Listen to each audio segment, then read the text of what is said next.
નમસ્કાર. ભારત નેત્રમાં દરેકનું સ્વાગત છે.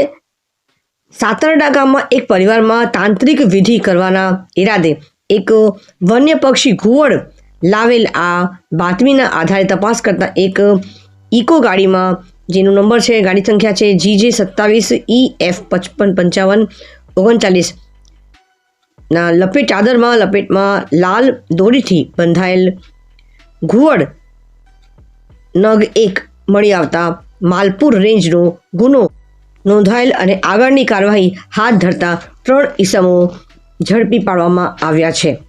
જોતા રહેજો ભારત નેત્રમ. નજર દરેક ખબર પર. બ્યુરો રિપોર્ટ હિમાંશુભાઈ વ્યાસ સાથે મુખ્ય સંપાદક સીમા ભટ્ટાચાર્ય. શોર્ટ ન્યૂઝ દર કલાકે પ્રસારિત કરવામાં આવશે. ચેનલને લાઇક કરજો, શેર કરજો, સબસ્ક્રાઈબ જરૂર કરજો. શુભરાત્રિ. નમસ્કાર. ધન્યવાદ. જય જય ગરવી ગુજરાત.